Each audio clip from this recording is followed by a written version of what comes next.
जैसी करनी वैसी भरनी आज का कहानी का शीर्षक है।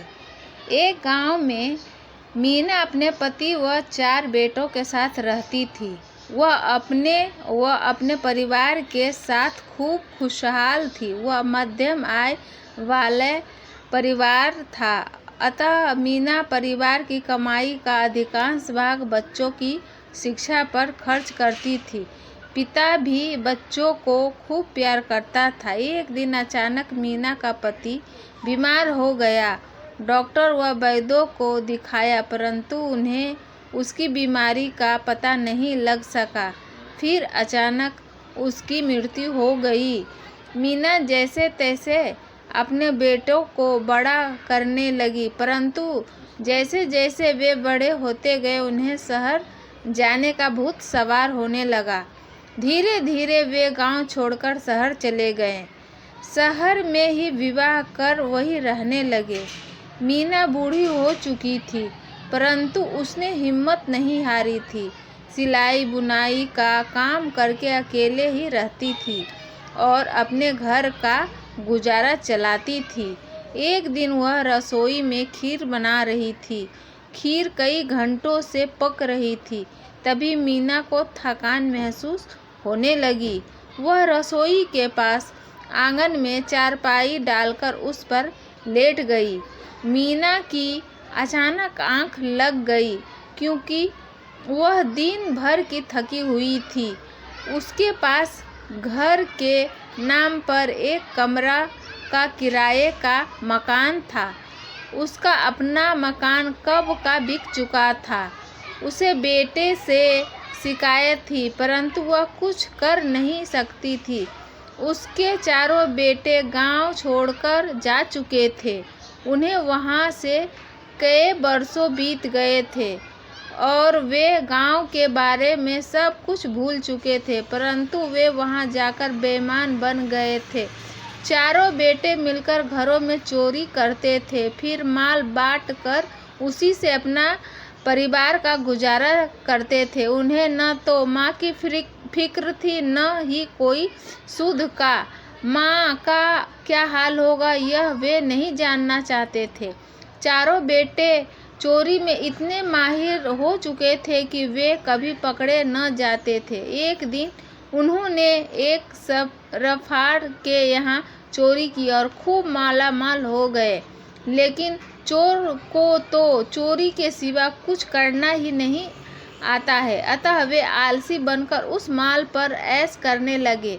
कुछ ही दिनों में सारा धन और माल समाप्त हो गया। अब उन्हें फिर से धन पाने की चिंता सताने लगी। एक दिन वे चोरी के इरादे से शाम को घर से निकले, तभी उन्हें एक युवक मिला। वह बोला, तुम कहाँ जा रहे हो? मुझे भी अपने साथ ले लो। 4 ने उसे इनकार कर दिया, परंतु वह युवक उनकी खुशामद करने लगा और बोला, अच्छा भैया, तुम यह बता दो कि तुम कहाँ जा रहे हो? एक बेटा क्रोधित होकर बोला, चोरी करने चलोगे? हाँ भैया, सब कुछ करूँगा। मैंने 5 दिन से खाना नहीं खाया है। जैसा कहोगे वैसा ही करूँगा।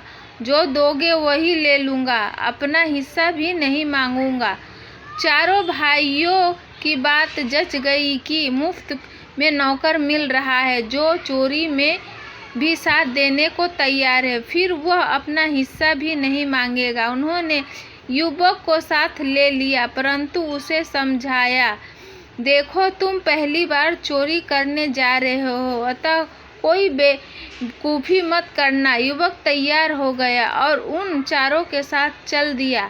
4 भाई चोरी के लिए मकान तलाश करने लगे। उन्होंने कई मकान में घुसने का प्रयास किया, परंतु हर घर में कोई न कोई जाग रहा था। अचानक उन्हें एक घर का दरवाज़ा खुला दिखाई दिया। वे वहां उन्होंने घुस गए। वहां उन्होंने खूब जमकर चोरी की। घर का हर सामान एक चादर में बांध लिया। हालांकि घर में कोई भी कीमती सामान न था, परंतु वे चोरी करने निकले थे तो उन्हें कुछ न कुछ तो चुराना ही था। तभी एक बेटे की रसोई की ओर नजर गई। वहाँ खीर पक रही थी। चारों को लगा कि चलने से पहले गर्मा गर्म खीर का मजा ले लेना चाहिए। पांचों लोग खीर खाने में व्यस्त थे। तभी उनकी निगाह आंगन में सोई बुढ़िया की ओर गई। चारों बेटों अपनी माँ को पहचान न सके, क्योंकि इतने वर्षों में वह बूढ़ी हो चुकी थी। नया चोर युवक बोला, भैया, यह बुढ़िया कैसे हाथ पसारे सो रही है? लगता है कि यह कह रही है कि सारी खीर अकेले खा जाओगे, मुझे नहीं खिलाओगे।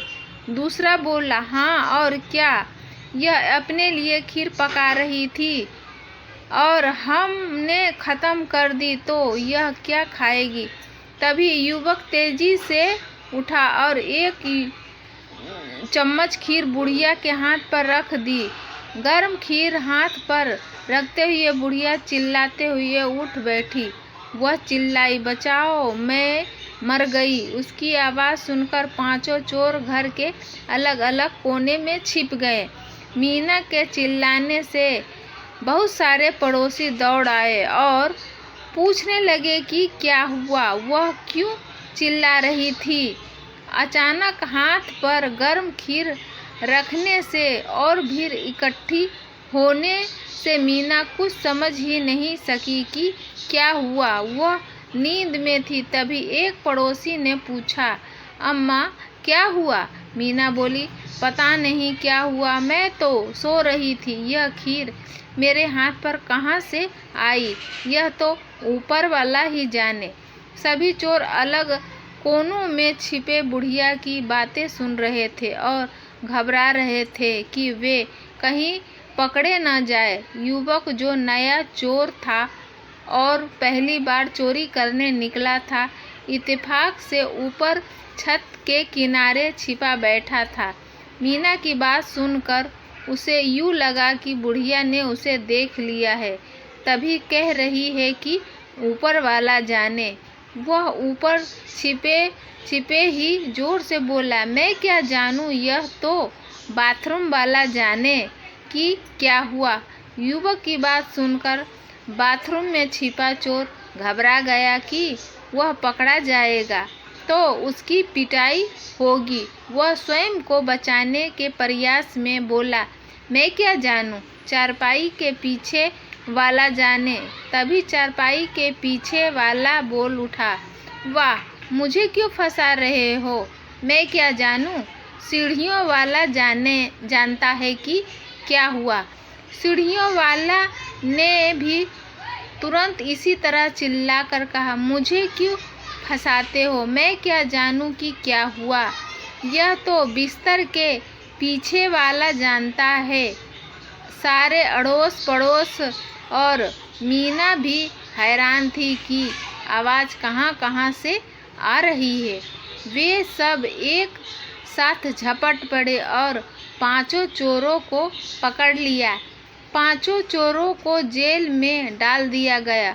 वहाँ पुलिस ने उनको अता पता पूछा तो पता लगा कि उनमें से 4 चोर तो मीना के ही बेटे थे।